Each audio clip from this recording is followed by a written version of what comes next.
Welcome back to Imagine If. I'm your host as always, the Butler. Today we have a very special show. This story was sent to me by one of my viewers. Sit back, relax, and enjoy the show.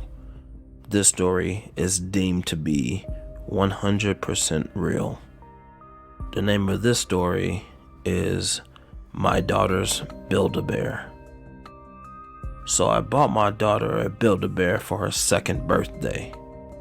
The bear was customized by my fiance and I.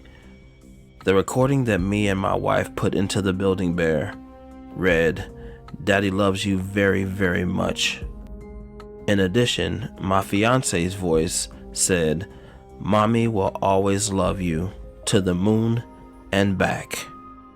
My daughter took the Build-A-Bear everywhere we went, and even slept with it for continuously finding comfort. One night, while I was working, my fiance was at home with our daughter.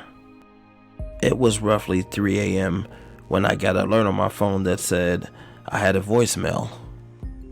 I didn't have a missed call on my call log or any other type of text for that matter, but I had a voicemail, which was kind of a red flag, but it's a possibility.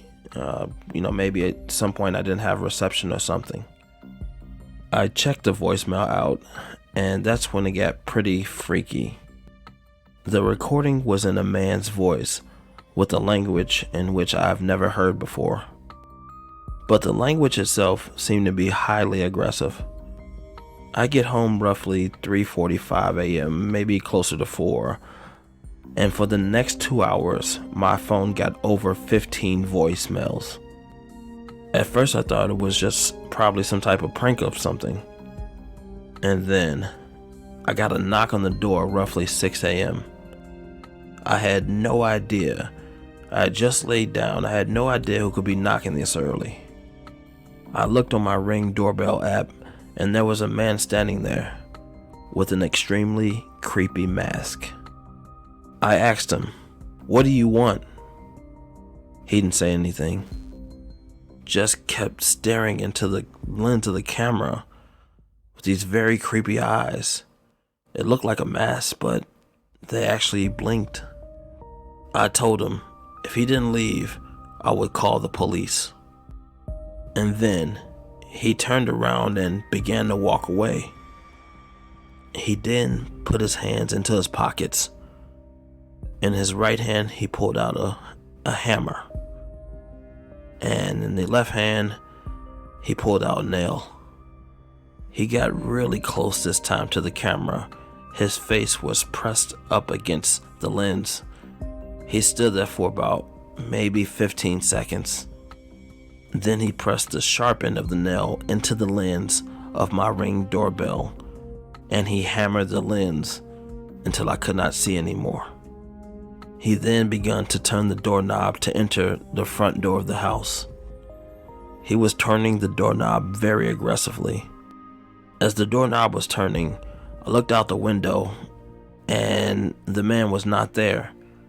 The doorbell was shaking rapidly, like someone was trying to open it, but as I'm looking out the window, there's no one there. So, as the doorknob was violently shaken and there's clearly no one outside, I opened the door and wanted to see what the hell was going on. As soon as I opened the door, some type of presence pushed me out the way, and I flew back about 3 or 4 feet. I felt pressure in my chest. I got up, I started to scream. I ran to tell my fiance what had just happened, and that's when I heard the man's voice. This time, it was coming from our daughter's room. I immediately went in there to locate, to see where this was coming from. Then I picked up my daughter, and I heard the man's voice. This time, it was even closer.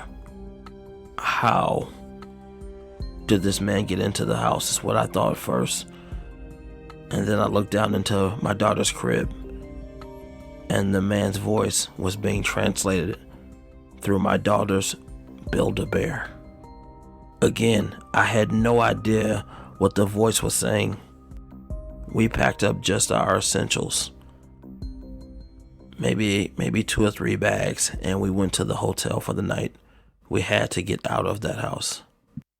The very next day, I took the Build-A-Bear to a local university where a language professor translated the voice on the Build-A-Bear. He was not eager or at liberty to tell me what the voice was saying, but he did translate it. And the voice was saying, "I'm going to slaughter you. I'm going to slaughter you, bitch. I'm going to kill you and your entire family. And while I'll do it, I'll be smiling. This is my house. Get out.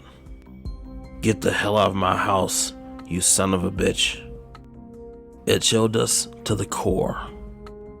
We left that house that day and everything in it. We have not been back since. Thank you for watching today.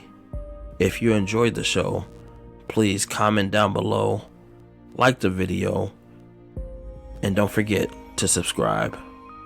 See you guys tomorrow.